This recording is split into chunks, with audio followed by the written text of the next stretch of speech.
The crack of a Winchester rifle echoed across the sun-baked valley as Weston Wade squinted through the afternoon haze, tracking a rattlesnake that had been threatening his camp for days.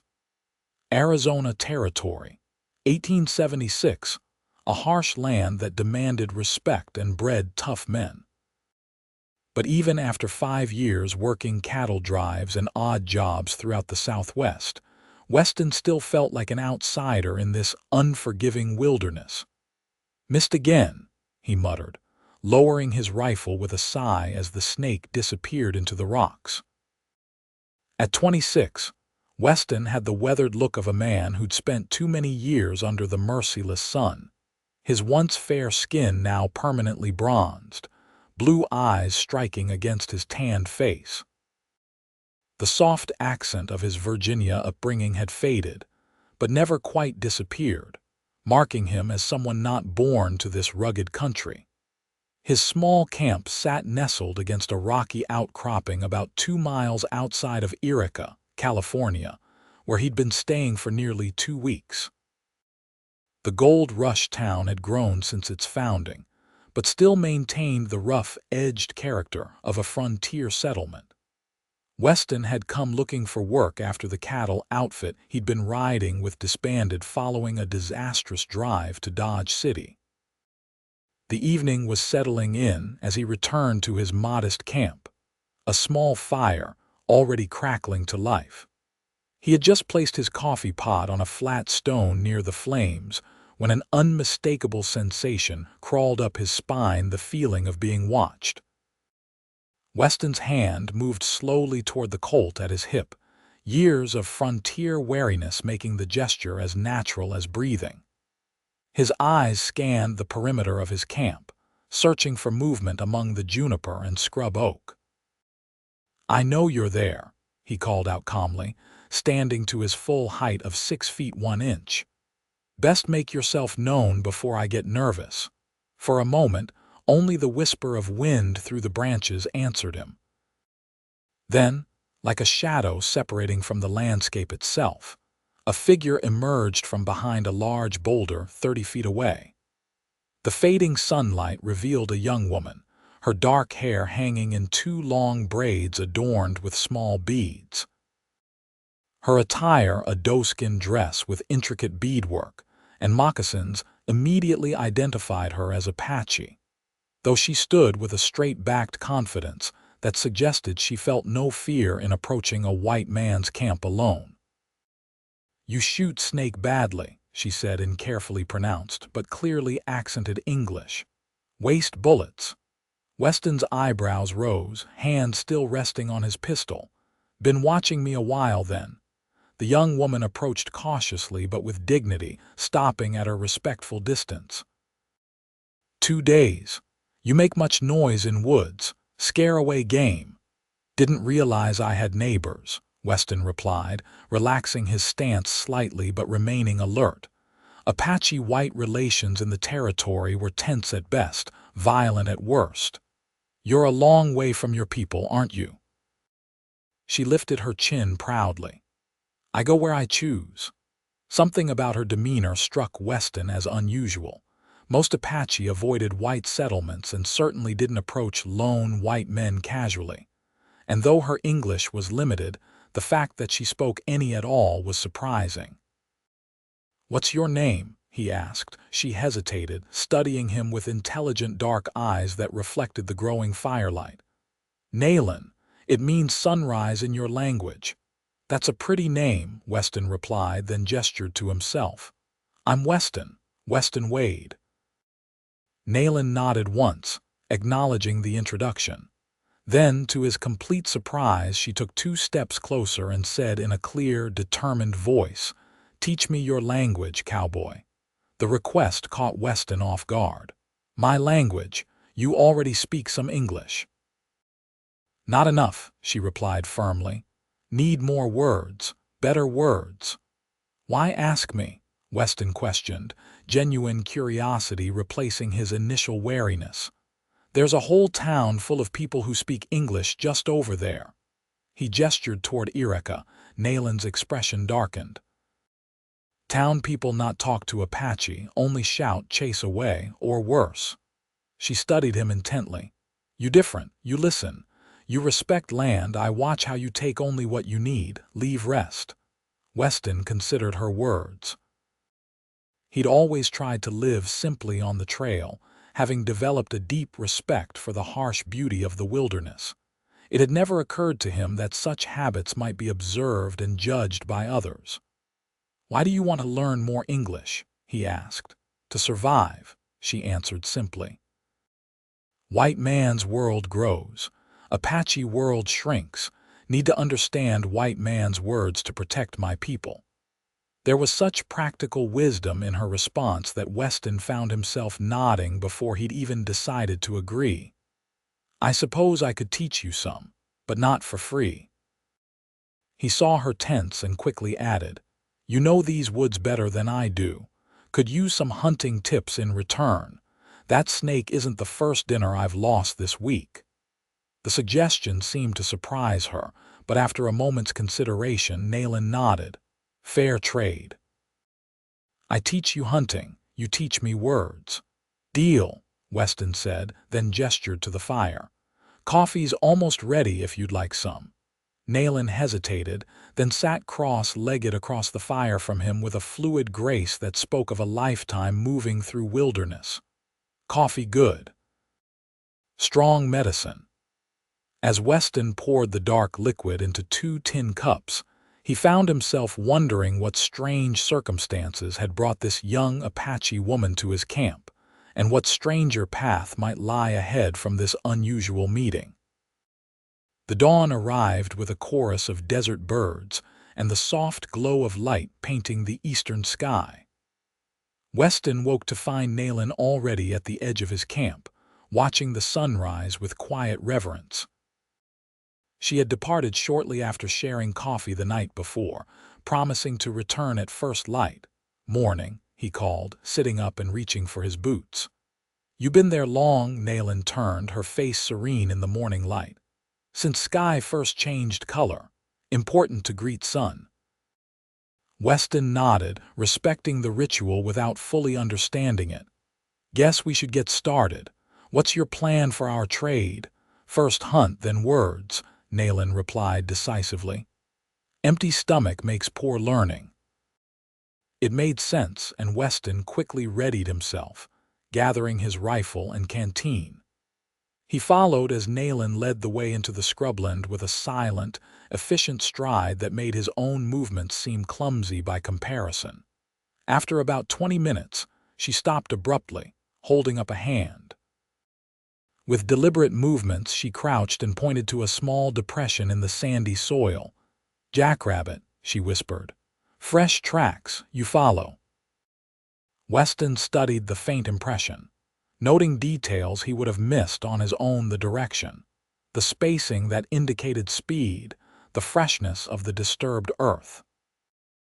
Under Nalin's patient guidance, he tracked the rabbit to a small thicket where she showed him how to set up a simple snare rather than waste ammunition. "We return later," she explained. "Now quail."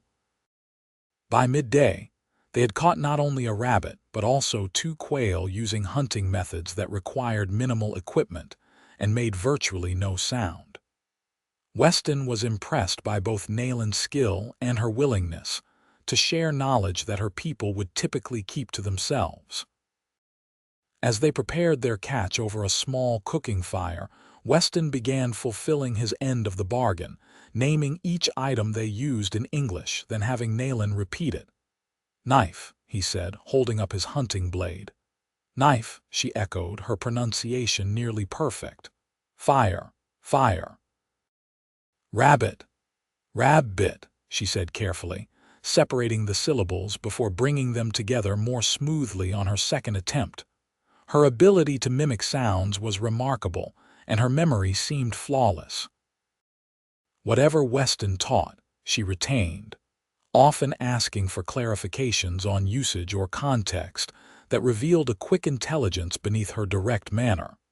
After they had eaten, Nalin surprised him by removing a small leather pouch from her dress.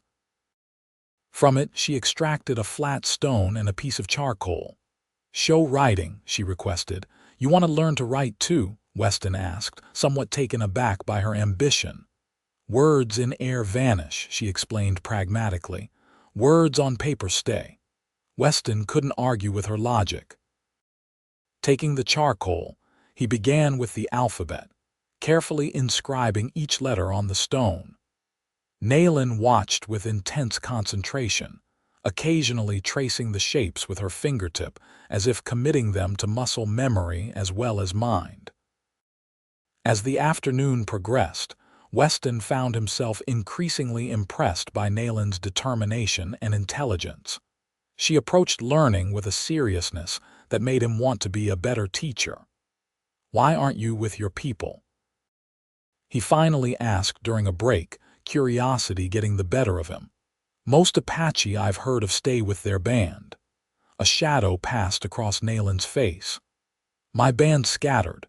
Many died of white man's sickness 3 winters ago. Some joined other bands, some taken to reservation." Her voice remained steady, but Weston could sense the deep pain beneath her composed exterior. "I stay with old medicine woman who knew many languages. She died last moon. Now I alone." The simple explanation contained so much loss that Weston fell silent, regretting his question. "I'm sorry," he said finally. Nalin looked at him directly. "Why sorry? You did not bring sickness." "No, but my people did. Brought a lot of things that have hurt yours." She considered this, her dark eyes thoughtful. "Yes, but you not same as all white men, just as I not same as all Apache." Her words carried a wisdom that surprised him. "That's true enough," he acknowledged. "Still, it can't be easy being on your own." "I survive," she said with quiet dignity. "Now teach more words." They continued until sunset when Nalin rose and gathered her few belongings.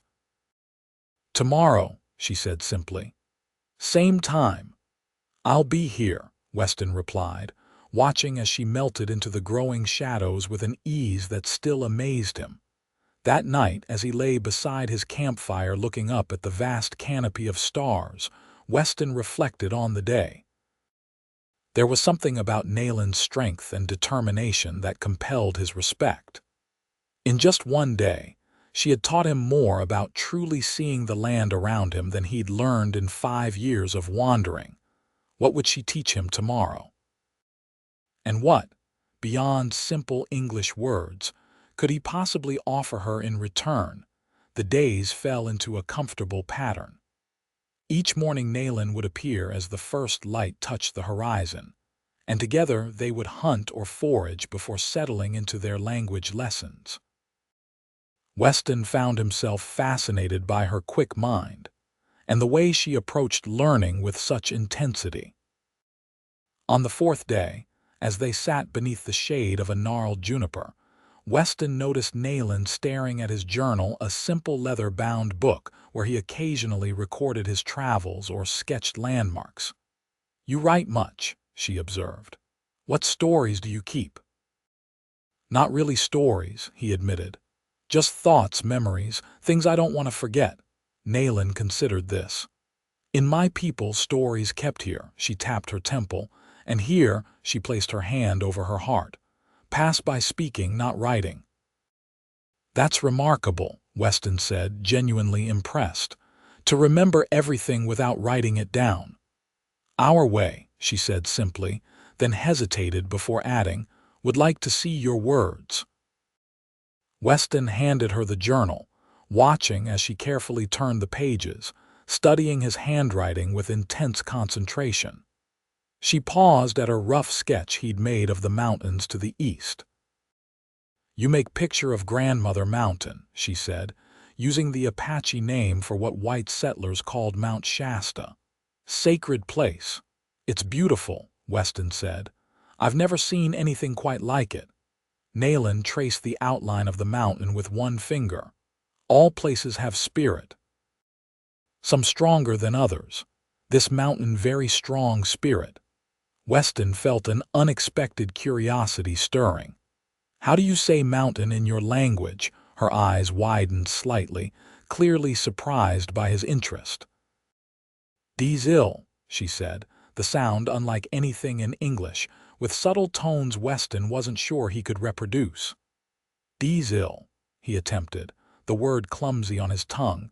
Nalin smiled for the first time since he'd met her, a genuine expression that transformed her serious face. "Not good, but first try." She pointed to the sky. "Yale Hill, Yale Hill," Weston repeated, doing his best to capture the nuances of the pronunciation. "Better," she encouraged, then pointed to the sun. "Shah." For the next hour, their usual lesson reversed as Nalin taught Weston Apache words for natural features around them.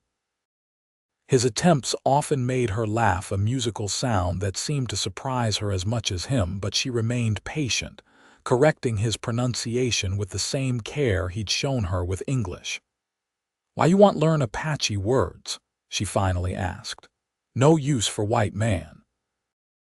Weston considered the question seriously. "Your words describe this land better than mine do.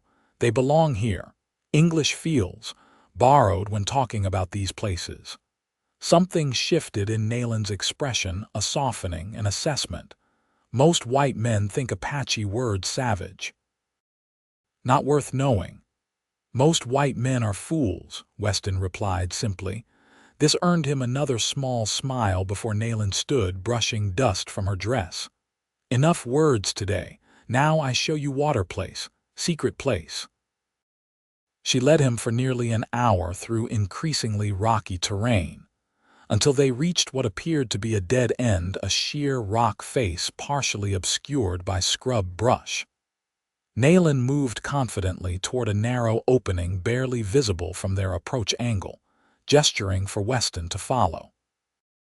The passage twisted through cool darkness for about 50 feet, before opening into a hidden grotto where a small spring bubbled up from the rocks, creating a crystal-clear pool surrounded by unexpected greenery. The afternoon sun slanted through an opening in the rock ceiling, illuminating the water with dazzling light. "To," Nalin said, using the Apache word for water. "Good water. Few know this place." Weston stood transfixed by the unexpected beauty. "Why show me?" Nalin dipped her cupped hands into the pool and drank deeply before answering. "You respect land. Share knowledge honestly, not try to take more than give." Her words carried a weight of trust that Weston found himself deeply honored by. This wasn't just a water source, it was a survival secret, something she would only share with someone she considered trustworthy. "Thank you," he said simply. They filled their canteens and rested in the cool sanctuary before making their way back toward Weston's camp. As they walked, Weston found himself sharing stories of his childhood in Virginia. His journey west after the war had left his family's farm in ruins, his years working from Texas to Montana. Nalin listened attentively, occasionally asking questions that revealed her growing English vocabulary. In turn, she began sharing fragments of her own story, her childhood in a band that had fiercely maintained its independence from both reservations and warfare. The medicine woman who had raised her after the sickness took her parents, her determination to find a way to live in a world increasingly dominated by whites without surrendering her identity. By the time they reached the camp, something had shifted between them, a deeper understanding, a bridge gradually forming between their vastly different worlds. As Nalin prepared to leave, Weston made an impulsive decision. "I'd like to learn more of your language," he said. "If you're willing to teach me." She studied him for a long moment. Why? It was a fair question, one Weston wasn't entirely sure he had an answer for. "Maybe." He began slowly. "Maybe because it seems right that if you're learning to walk in my world, I should try to understand yours too." Nalin nodded, a simple gesture that nonetheless conveyed acceptance. "Tomorrow, then, more words for both." As she disappeared into the gathering dusk, Weston realized that his simple offer to teach English had somehow evolved into something far more complex and far more meaningful than he could have possibly anticipated. The weeks passed with surprising swiftness as summer heat gave way to the first hints of autumn coolness. Their exchange of languages deepened daily, moving beyond simple nouns to complex concepts, cultural contexts, and the subtle shadings of meaning that defined how each saw the world. Weston had long since abandoned any plans to move on from Erica, finding occasional work in town breaking horses or helping with cattle shipments, just enough to maintain his modest supplies. The rest of his time was devoted to learning from Nalin and teaching her in return. One crisp morning in late September, Weston arrived at their usual meeting spot near a distinctive lightning-struck pine only to find Nalin already waiting, her expression troubled. "What's wrong?" he asked immediately, having learned to read her typically composed features. "Soldiers at North Valley," she replied tersely. "Looking for Apache." Weston felt a cold weight settle in his stomach. Rumors had been circulating in town about increased military patrols searching for bands that had left the reservations. "How many?" "10 men. 2 days riding from here," Nalin said. "Scout from Kairikahua band brought warning. You think they'll come this way? Not no, but not safe to stay in one place now." She looked at him directly, her dark eyes filled with a mixture of determination and something he couldn't quite identify. "I go east, to mountains, until soldiers pass." The thought of Nalin disappearing into the wilderness sent an unexpected pang through Weston's chest. Over the past weeks, he had come to value not just their exchanges of knowledge but her company itself, her quiet strength, her subtle humor, her profound connection to the land around them. "I'll go with you," he said without hesitation. Surprise flickered across her face. "Why?" "Soldiers no danger to you." "Maybe not, but they might ask questions about whether I've seen any Apache in the area." Weston met her gaze steadily. "I'm not much for lying, but I'm even less for betraying a friend." The word hung between them, friend, simple yet profound in the context of their two people's troubled history. Nalin considered his offer, then nodded once. "We leave now. Travel light." It took Weston less than an hour to break camp, taking only essentials and burying the rest in a cache he could retrieve later. By midday, they were moving steadily eastward through increasingly rugged terrain, Nalin setting a pace that was challenging but sustainable. They traveled in companionable silence for most of the day, communicating when necessary in a mixture of English and Apache that had become natural between them. As dusk approached, Nalin led them to a sheltered hollow beneath an outcropping of sandstone where they could make a small, nearly invisible fire.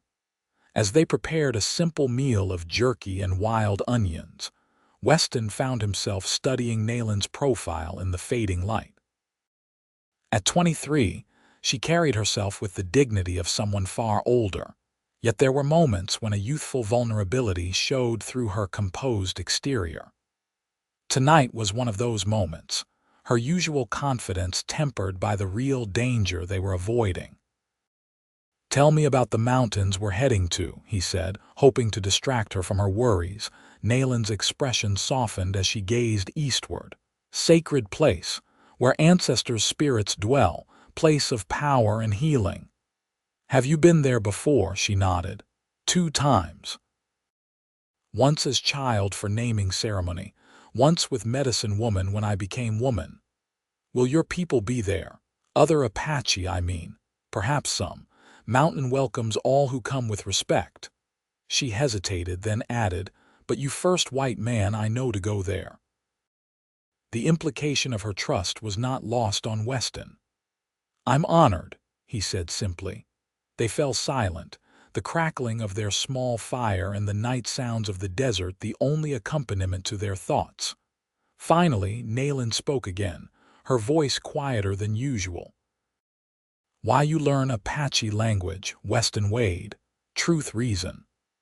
The directness of her question caught him off guard, though perhaps it shouldn't have. Nalin had never been one for social niceties or indirect approaches. At first, it was curiosity, he admitted. "And maybe a sense of fairness. You were learning my language, so I should learn some of yours." "And now," she pressed, her dark eyes reflecting the firelight. Weston considered his answer carefully. "Now, I think it's because each word I learn helps me see the world more as you see it." "And that view is?" He searched for the right word. "Valuable, important." Nalin studied him, seeming to weigh his sincerity. "Most white men want to change how Apache see world, not learn from it." "I'm not most white men," Weston said quietly. "No," she agreed after a moment. "You are not." Something shifted in the air between them, a recognition, an acknowledgement of the unusual bond that had formed.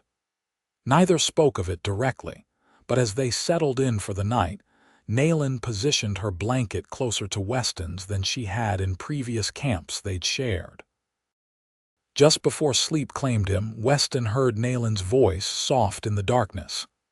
"Ahe," she whispered, "thank you" in Apache. "Do ha-hello," he replied in her language. "You're welcome." Even in the dim firelight, he could see her smile. Their journey to the mountains took 4 days of steady travel through increasingly difficult terrain. With each passing day, Weston found himself more dependent on Nalin's knowledge of the land, where to find water in apparently barren areas, which plants could supplement their dwindling supplies, how to move through the landscape, leaving minimal signs of their passage. On the morning of the 5th day, they crested a ridge to see a majestic panorama spread before them, a high mountain valley nestled between towering peaks, a small lake gleaming like a sapphire in its center. The September air was crisp at this elevation, the aspens beginning to turn gold among the dark green of the pines. "To Entil," Nalin said reverently, using the Apache name for the place. "Wide water. We safe here." As they descended into the valley, Weston noticed subtle signs of previous human presence: a well-established campsite near the lake, worn paths leading to various resources but no current occupants. "No one here?" he asked. "Not now," Nalin replied. "But this place always watched by spirits. Always protected." They established camp in a sheltered grove near the lakeshore, building a more substantial fire than they had dared while traveling. As the day progressed, Nalin's tension visibly eased, her movements becoming more fluid, her rare smiles coming more frequently. That evening, as they sat beside their fire watching the stars appear over the mountains, Nalin unexpectedly began to sing a low, melodic chant in Apache that seemed to resonate with the surrounding wilderness. The sound was hauntingly beautiful, rising and falling like the contours of the land itself. When she finished, silence settled around them, somehow deeper than before. "What was that?" Weston asked softly, not wanting to break the spell her voice had cast. "Greeting song," she explained. "For spirits of place, for ancestors." She glanced at him, a hint of shyness in her usually direct gaze. "Also Thanksgiving song, for safe journey, for—" She hesitated, searching for the right English word for friendship. The simple statement touched Weston deeply. "Could you teach me some of it?" Surprise flickered across her face, followed by pleasure. "Not easy song, many special sounds." "I'll try my best," he promised. For the next hour, Nalin patiently taught him phrases of the song, correcting his pronunciation with gentle persistence. Weston struggled with the tonal qualities and unfamiliar consonants, but his genuine efforts seemed to please her. "Not bad for white man ears," she finally declared with the hint of a teasing smile. "High praise indeed," Weston laughed. Their eyes met across the fire, and something in the moment caused Weston's laughter to fade.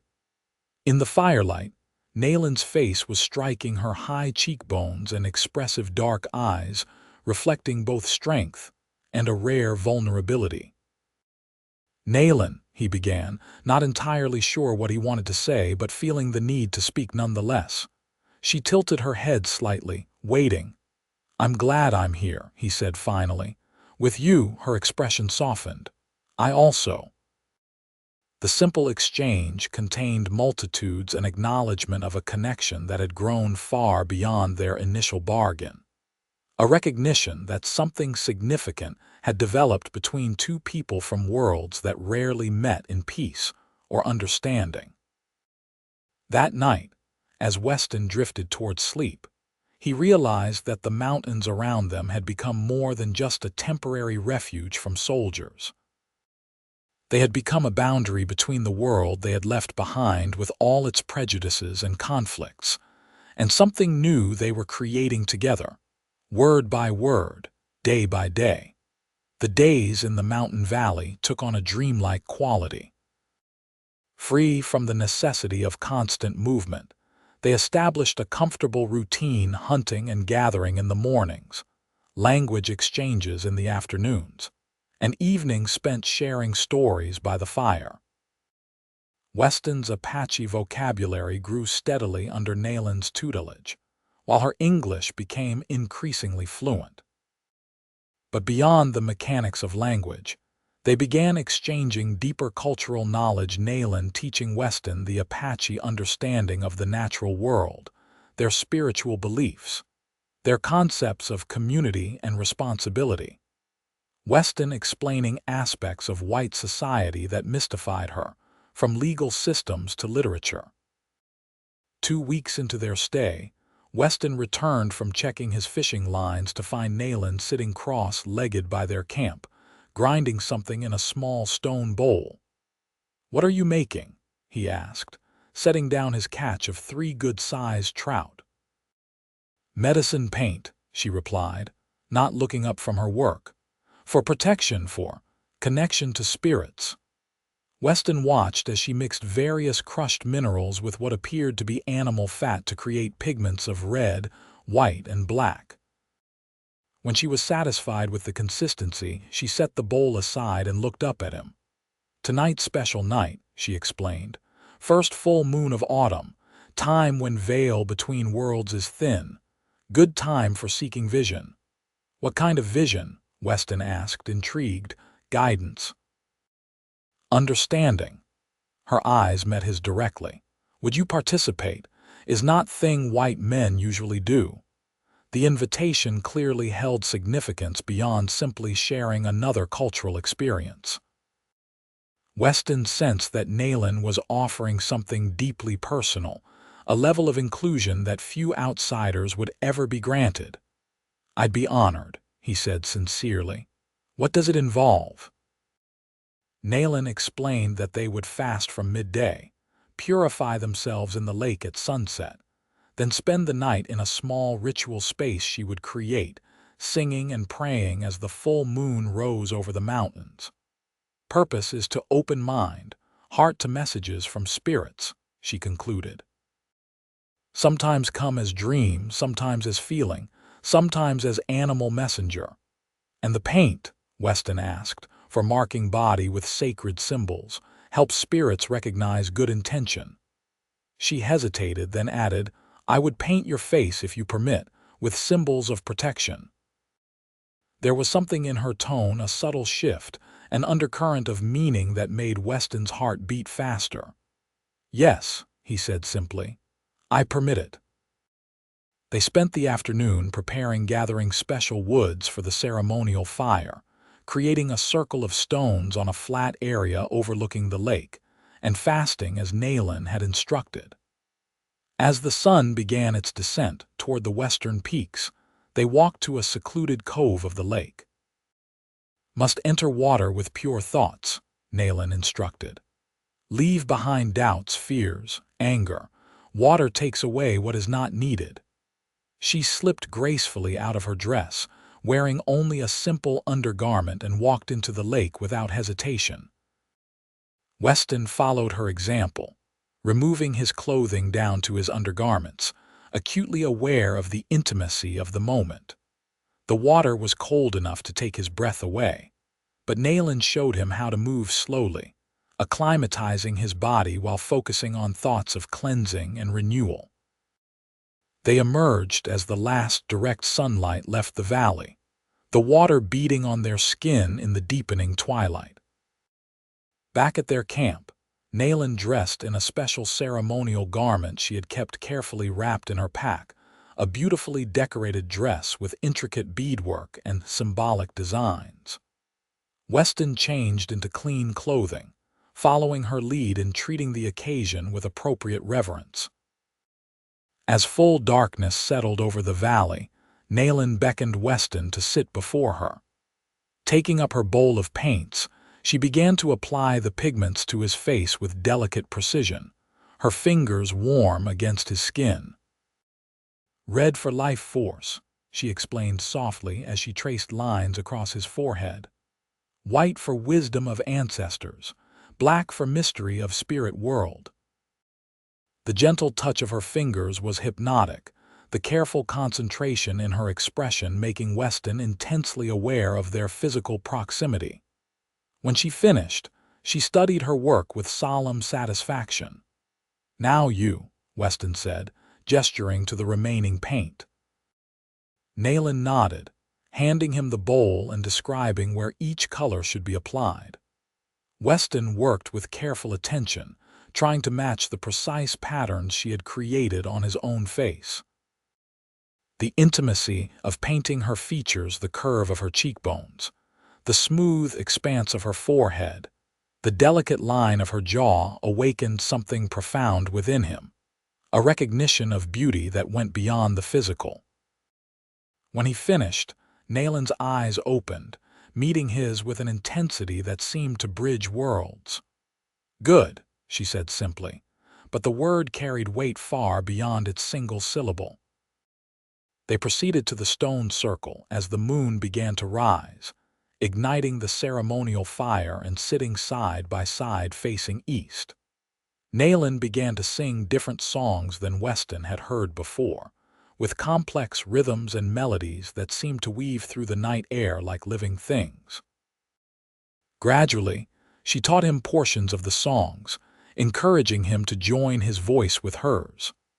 The night deepened around them, the full moon casting silver light across the valley, their voices rising and falling in ancient patterns of sound.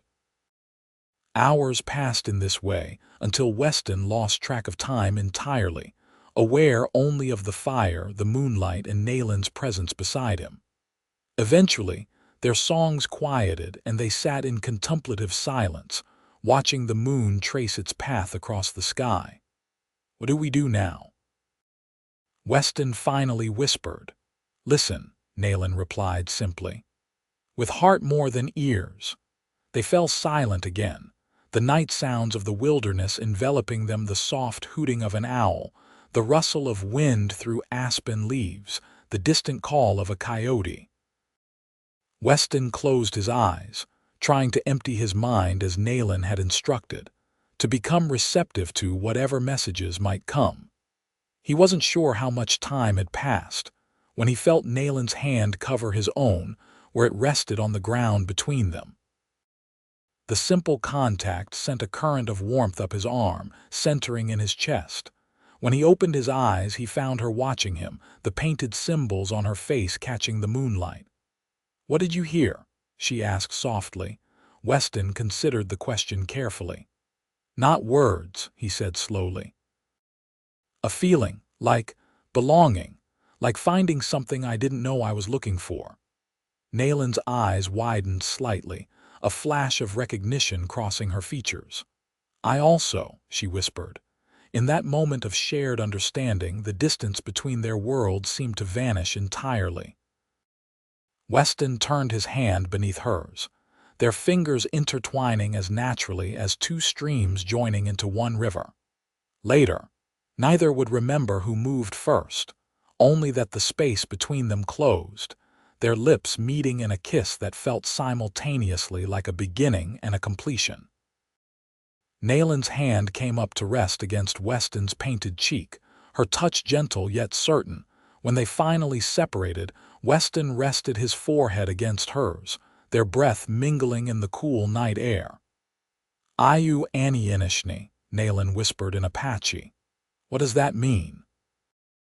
Weston asked, though something in his heart already knew. "I love you," she translated, her voice carrying both vulnerability and strength. "Words I never thought to say to white man."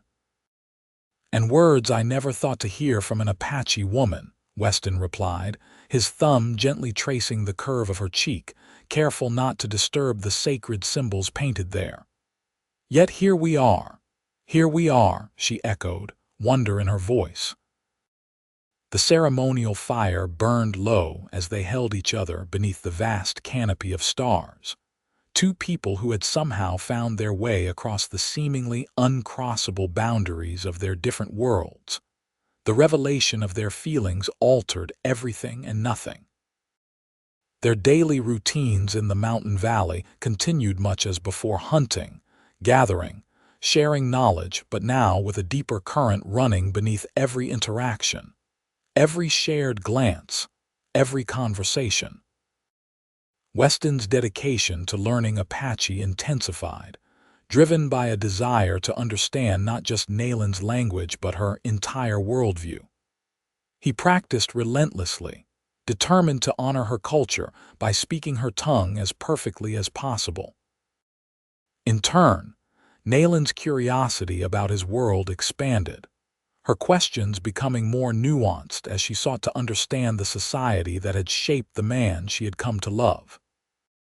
A week after the full moon ceremony, they were sitting by the lakeshore at sunset, Weston struggling to master a particularly difficult Apache phrase about the relationship between humans and the natural world.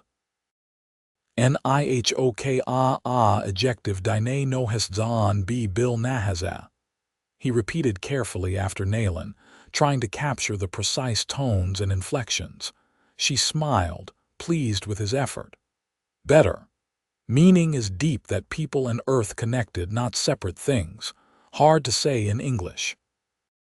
"That's why I want to learn your language properly," Weston said. "Some ideas just don't translate fully." Nalin nodded, understanding in her eyes. "Same reason I learn English. Some things must be said in language of those who need to hear." They sat in companionable silence for a moment, watching as the setting sun painted the mountains in shades of gold and purple. "We cannot stay here forever," Nalin said finally, voicing the thought that had been growing in both their minds. "Winter comes soon to mountains." Weston nodded, acknowledging the reality they needed to face. "Where will we go?" The question held layers of complexity. As individuals from such different worlds, their options were limited by social realities neither could change. Mixed relationships between whites and Indians were viewed with suspicion or outright hostility by both societies. "Have been thinking," Nalin said slowly. "North from here, past territory border into Oregon, place called Warm Springs. There is reservation but also trading post nearby. Some mixed families live there. Not easy life but possible life." Weston considered her suggestion. He had heard of Warm Springs, a place where relations between settlers and natives were somewhat less strained than in other regions, where a few brave souls had managed to build lives that bridged the cultural divide. "You would be willing to live near a white settlement?" he asked gently, knowing how difficult such a choice would be for her. Nalin met his eyes directly. "For us to be together, must find middle path. Not fully in white world, not fully in Apache world. New path we make together." Her wisdom and courage humbled him. "Then that's what we'll do," he said, taking her hand in his. "We'll make our own path." They began preparations for departure, knowing that the journey north would be challenging, especially as autumn progressed toward winter. Nalin crafted additional warm clothing from hides they had collected, while Weston built a small sled to transport their supplies more efficiently once they reached snow country. On their final evening in the valley, they stood together at the edge of the lake, watching as the first stars appeared in the deepening blue of the sky. "We should have ceremony," Nalin said suddenly, "to bind our lives together before we leave this sacred place." Weston turned to her, heart swelling with emotion. "You mean marriage, not white paper marriage," she clarified. "Spirit binding, Apache way, between us and Creator only." "Yes," Weston said without hesitation. "How do we do it?" Under the light of a waxing moon, Nalin led him through an ancient ceremony simpler than the elaborate celebrations that would typically mark an Apache wedding, but no less meaningful for its simplicity. They exchanged gifts they had crafted for each other, Nalin presenting Weston with a necklace of carved stone beads representing protection and guidance, Weston giving her a small wooden box he had painstakingly carved with symbols from both their cultures. Nalin spoke sacred words in Apache, teaching Weston to repeat the vows that pledged their lives to one another. They drank together from a shared vessel of water from the sacred lake, symbolizing the joining of their separate paths into one. As the ceremony concluded, Nalin spoke softly. "In Apache way, we now husband and wife, bond no one can break. In my heart, there could be no stronger commitment," Weston replied, drawing her close. That night, they truly became one beneath the vast mountain sky, their love transcending the boundaries of language and culture that had once separated them. Dawn found them already preparing for departure, both understanding that the journey ahead would test their newfound bond in ways they could not yet imagine. As they took a final look at the valley that had witnessed their transformation, Nalin spoke a blessing in Apache, asking the spirits of the place to guide their path forward. With the rising sun at their backs, they began the long descent from the mountains, stepping together into an uncertain but shared future. The journey north proved more arduous than either had anticipated. Early autumn storms brought snow to the higher elevations, forcing them to alter their route multiple times. Game became scarcer as winter approached, testing Nalin's hunting skills and Weston's trapping abilities. But the challenges also cemented their partnership. They developed an almost wordless communication in difficult situations, each instinctively understanding the other's needs and abilities. When Weston fell ill with fever after crossing an icy stream, Nalin's knowledge of medicinal plants saved him from pneumonia. When they encountered a small band of hostile white hunters, Weston's steady negotiation prevented violence. By the time they reached the outskirts of the Warm Springs area in late November, both had changed in profound ways. Weston now moved through the wilderness with something of Nalin's natural grace, his senses attuned to details he would once have missed entirely. Nalin had developed a deeper understanding of white society's complexities, recognizing both its dangers and potential opportunities. Their first encounter with others came at a small trading post nestled in a valley about 5 miles from the reservation boundary. The weathered log structure served as a commerce point between the reservation inhabitants and white settlers in the region. As they approached, Weston felt Nalin tense beside him. "Remember," he said quietly in Apache, "we walk this path together, equal steps." She nodded, straightening her shoulders. They had discussed how to present themselves, not hiding their relationship, but not flaunting it either until they better understood the local attitudes. The trading post owner, a gruff but fair-minded man named Harlan Collins, watched them with undisguised curiosity as they entered his establishment. A white man and Apache woman traveling together was unusual enough to merit attention, but the easy familiarity between them and Weston's occasional use of Apache phrases clearly surprised him even more. "Looking for supplies," Weston explained simply, "and information about the area." Collins studied them for a moment before answering. "Can help with both. Supplies cost money. Information's free, depending on what you're after." They traded some of their furs for basic necessities: coffee, flour, salt, ammunition, while Weston carefully inquired about local conditions, potential work opportunities, and attitudes toward mixed couples. "Won't lie to you," Collins said finally, glancing between them. "Some folks hereabouts won't take kindly to your situation. Others mind their own business. Reservation's got its own opinions, too. Some traditional folks don't approve of mixing with whites." He paused, then added more kindly, "But you wouldn't be the first. There's a small settlement about 8 miles northwest of here, mix of folks who don't fit neatly elsewhere. Might be worth looking into." That evening, camped in a sheltered grove near a small creek, they discussed their options. "This place Collins mentioned," Weston said. "It might be our best chance to find acceptance." Nalin nodded thoughtfully. "Mixed place for mixed people. Makes sense." She stared into their small fire for a moment before adding, "But first I should visit reservation, speak to Apache there, show respect." Weston understood the importance of this connection. Despite her independent nature, Nalin valued the cultural bonds that linked her to other Apache people. "We'll go tomorrow," he agreed. The Warm Springs Reservation presented a complex picture, evidence of hardship alongside determined resilience.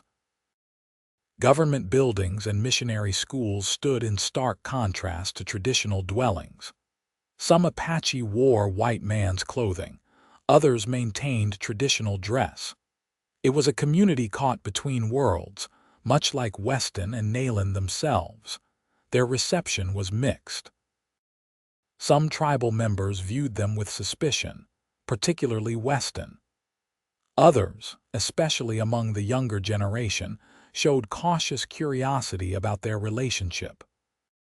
An elderly medicine woman named Satala took a special interest in Nalin, spending hours in conversation with her, while Weston respectfully kept his distance.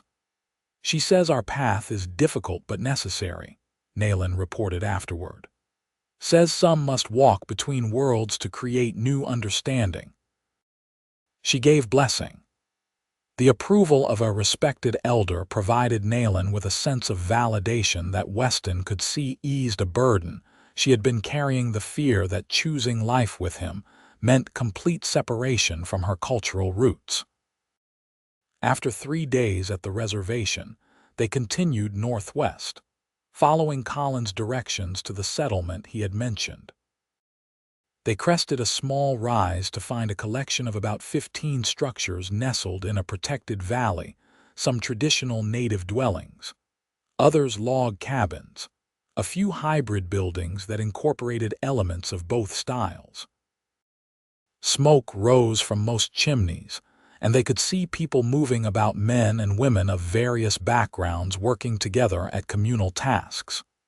Children played near a central meeting area, their features reflecting mixed heritage. "Shash da Nazti," Nalin said softly, using the Apache phrase for bear, sitting above an apt description for the settlement's location beneath a mountain whose profile resembled a seated bear. "It exists," Weston murmured, almost disbelieving. After so many weeks of uncertainty, the sight of this community living proof that their vision of a shared life might be possible was overwhelming. Their arrival created immediate interest but no hostility.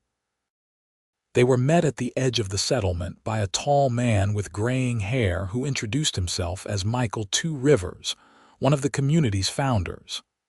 "My mother was Nez Perce, my father a French trapper," he explained with a directness they both appreciated. "Started this place 15 years ago with my wife Sarah, who's half Cheyenne, half Irish. Found others like us along the way." He invited them to share the evening meal, where they could meet other community members and tell their story. As they walked toward the center of the settlement, Weston and Nalin exchanged a glance of cautious hope. For the first time since leaving their mountain valley, they had found a place where their union might be understood rather than condemned. The community gathering that evening revealed the remarkable diversity of bear sitting above. Besides Michael and Sarah, two rivers, there were several other mixed heritage couples, a few full-blood natives from various tribes who had chosen life outside reservation constraints, and even two white women who had married native men. Each family occupied its own dwelling, but participated in communal efforts, hunting parties, construction projects, shared gardens, and a small school for the children. They maintained careful relations with both nearby white settlements and reservation communities, trading goods and services while preserving their independence. As Weston and Nalin shared an abbreviated version of their story, they were met with understanding nods rather than judgment. These people had walked similar paths, faced similar challenges. "You're welcome to stay through winter," Michael offered as the gathering concluded. "Empty cabin at North End needs some work, but it's solid. Come spring, you can decide if our way suits you." It was more than they had dared hope for, a chance to recover from their journey in a safe place, to assess whether this community could become a true home. The cabin proved to be small but sound, with a stone fireplace and sturdy log walls. With help from other community members, they repaired the roof, sealed gaps against the coming winter, and gathered firewood. Within a week, they had created a cozy shelter that combined elements of both their cultures: Weston's practical frontier furniture, alongside Nalin's beautifully crafted Apache items. As winter settled over the mountains, bringing deep snow and long nights, they found themselves embraced by the rhythm of community life. Weston's skills as a horseman and hunter made him a valued addition to the settlement, while Nalin's extensive knowledge of medicinal plants earned her respect, particularly when her remedies saved a child suffering from a severe respiratory infection. Their languages became another point of connection. Nalin continued improving her English, while Weston's growing fluency in Apache allowed him to communicate with elders from the reservation who occasionally visited. Together, they helped other community members learn phrases from both languages, creating a unique shared vocabulary that reflected the settlement's blended nature. On the winter solstice, the community gathered for a celebration that incorporated traditions from multiple cultures. Beneath a sky brilliant with stars, they shared food, music, and stories around a massive bonfire. As Nalin taught some of the children a traditional Apache dance, Weston found Michael two rivers at his side. "You watch her like a man who still can't believe his good fortune," the older man observed with a knowing smile. Weston nodded, not bothering to deny it.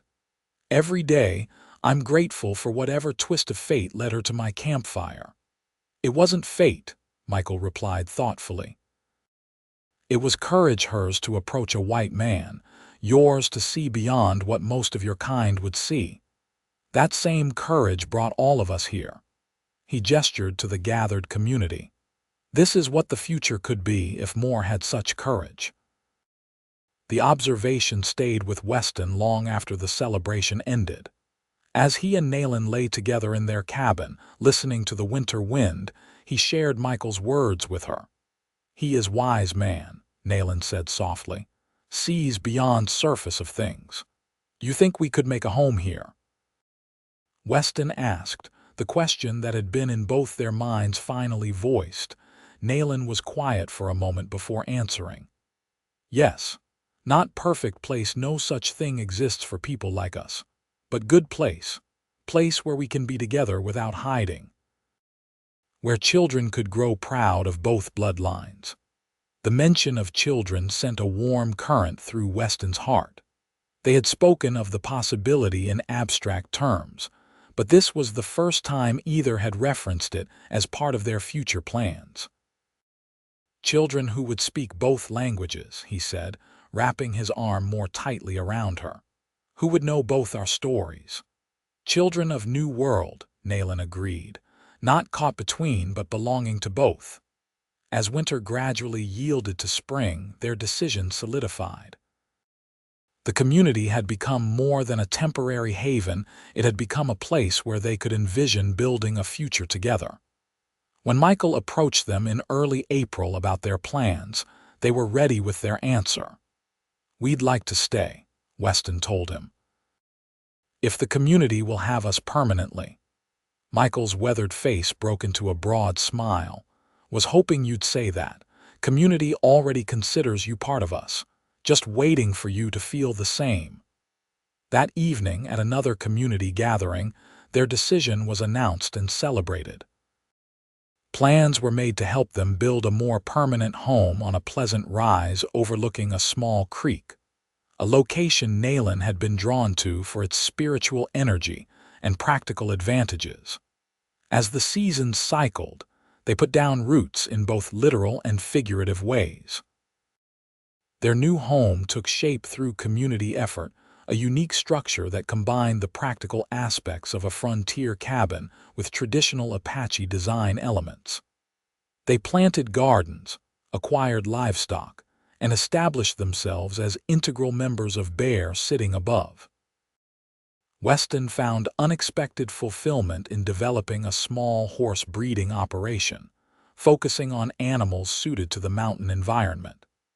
His reputation for fair dealing and quality stock spread beyond the settlement, bringing traders from both white communities and reservations. Nalin's knowledge of traditional medicine expanded as she exchanged information with other healers in the region. She began documenting her knowledge in a series of journals written in both English and Apache, a legacy she hoped would preserve traditional wisdom while making it accessible to future generations of both cultures. Their languages continued to intertwine in daily life. They often shifted seamlessly between English and Apache in conversation, sometimes creating hybrid expressions that captured concepts neither language could express alone. Other community members adopted some of these linguistic innovations, contributing to the unique cultural blend that defined Bear Sitting Above. In their third year at the settlement, as summer reached its peak, Nalin shared news that would forever alter their world. She was expecting a child. The announcement brought joy not just to them, but to the entire community, which had come to value their unique partnership. "Boy or girl, doesn't matter," Weston said one evening as they sat on the porch of their home, watching the sunset paint the mountains gold.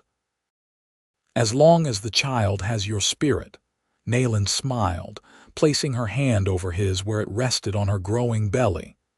"And your kind heart," she added, "your courage to see beyond what others taught you to see. Our child will have advantages we never had," Weston reflected.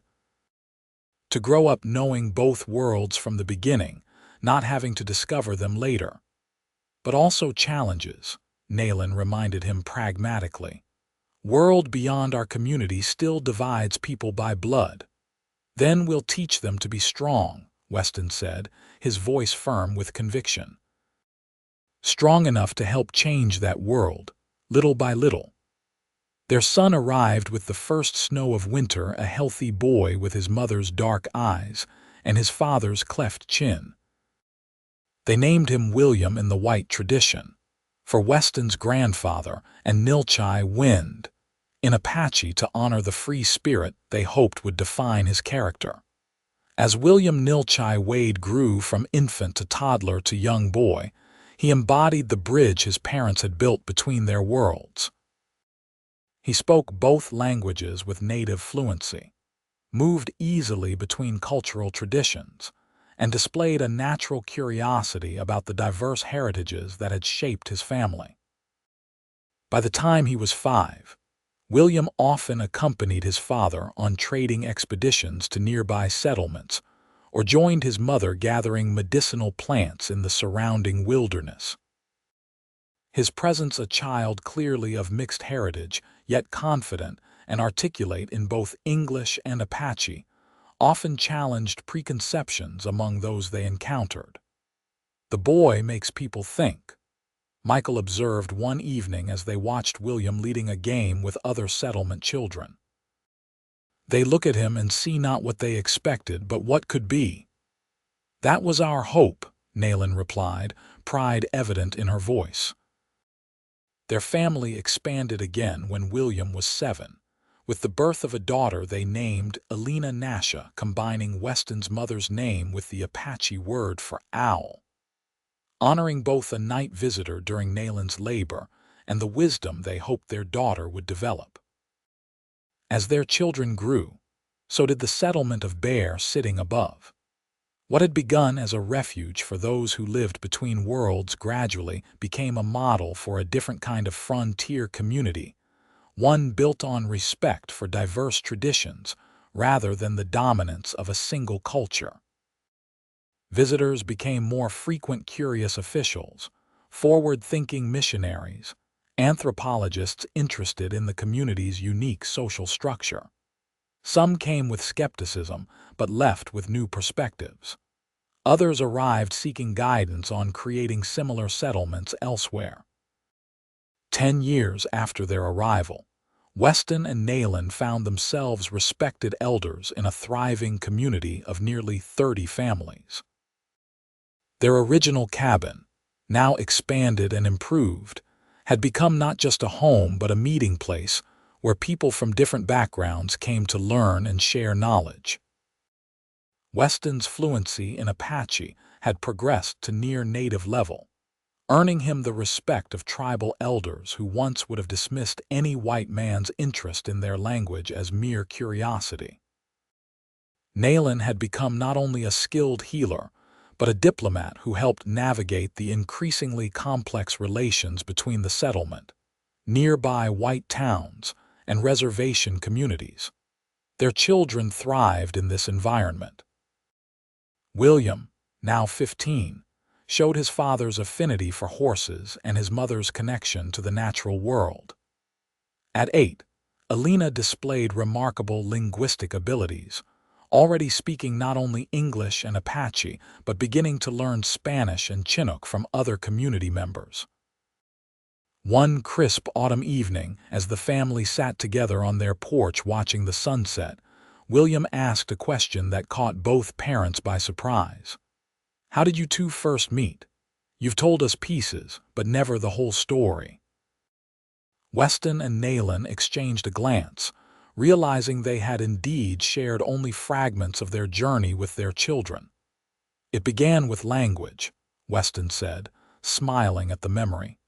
"Your mother appeared at my camp one day and asked me to teach her English." "And your father learned Apache instead," Nalin continued, her hand finding Weston's as it had countless times over the years, "to prove his respect, his understanding, his love," Alina added with the straightforward wisdom of childhood. "Yes," Nalin agreed softly, "his love." As twilight deepened into night, they shared the full story with their children, the initial wariness, the gradual building of trust, the journey that had ultimately led them to Bear Sitting above. They spoke of challenges overcome and prejudices faced, but also of the joy they had found in creating a life that honored both their heritages. "You built a bridge," William said when they finished, his young face thoughtful in the lamplight, "between two worlds that didn't know how to speak to each other." "We tried," Weston acknowledged, "and we're still trying. The work isn't finished." "Will it ever be?" Alina asked. Nalin stroked her daughter's dark hair. "Not in our lifetime, maybe not in yours. But each person who learns to see beyond differences makes the bridge stronger."